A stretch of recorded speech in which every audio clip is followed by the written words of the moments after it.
Mahigit 10 motoristang hindi otorisadong dumaan sa EDSA busway ang hinuli ng MMDA Special Operations Group. At live mula sa Mandaluyong, may unang balita, si James Agustin. James, walang kadala-dala. Van, good morning. Marami pa rin mga motorista yung nahulit natikitan sa tuloy-tuloy na operasyon ng MMDA dito sa northbound lane ng EDSA Mandaluyong sa binuo nila na bagong strike force. Inilunsad ngayong umaga ang MMDA Special Operations Group Strike Force. Parehong mga operatiba ito sa dating MMDA New Task Force Special Operations Unit. Pareho rin ang operasyon, mga lumalabag na motorista na dumaraan sa EDSA busway at road clearing operations. Ang officer in charge nila ngayon ay si Gabriel Go na dating deputy ng NTF-SOU. Ayon sa MMDA, nagkaroon ng restructure para mapaigting ang kanilang operasyon.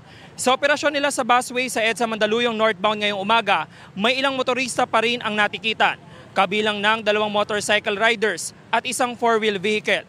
5,000 pesos na ang multa para sa unang paglabag.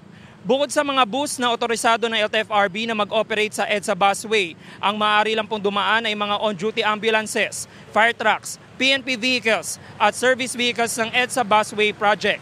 Papayagan din ng sasakyan ng Presidente, Vice Presidente, Senate President, House Speaker at Chief Justice. Pinagbabawalan naman ang mga clearly marked government vehicle at yung mga merong red plate. Samantala, Ivan, sa ngayon ay nagpapatuloy ng operasyon ng mga tao ng MMDA dito. Nasa 15 na yung natikitan nila ng motorista na dumaan sa EDSA busway. Pinakamarami po ay mga motorcycle riders na aabot sa 12, habang yung 3 naman ay 4-wheel vehicles. Yan muna yung latest mula rito sa Mandaluyong. Ako po si James Agustin para sa GMA Integrated News. Mga kapuso, para laging una sa mga balita, bisitahin at mag-subscribe sa GMA Integrated News sa YouTube. Sa mga kapuso abroad, samahan nyo kami sa GMA Pinoy TV at sa www.gmanews.tv.